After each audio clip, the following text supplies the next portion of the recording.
reiterate po, what baka division lang yan, dahil 5 lang yun. Hindi po No, bank Mr. yun. President, to reiterate what I already said, mga ano po ito, mga reversal ng unanimous Supreme Court decisions. Yes, but I am At sa asking for dalawang qualification, halimbawang Mr. President, binigay ko whether po these are bank on decisions or decisions by a division.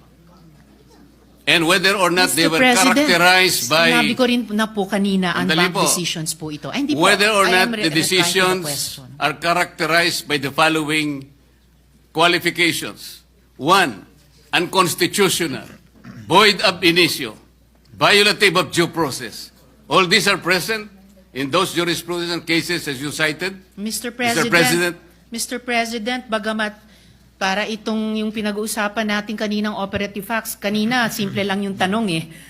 May kaso na po ba na ang Supreme Court sa unanimous decision ay ni-reverse ang sarili nila?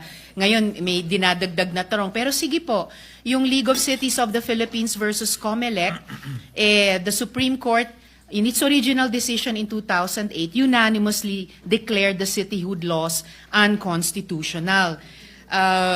I will have to get more information po on the ISAA reversal of unanimous decision.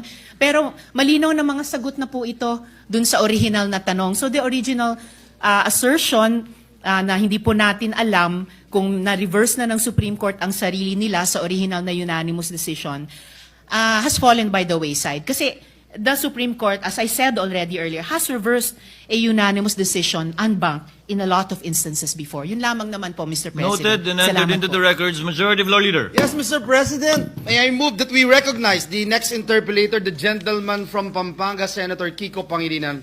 Yes, Mr. President. Senator Pangilinan is recognized and may proceed. Should the gentleman so desire. Yes, Mr. President. Yes, Mr.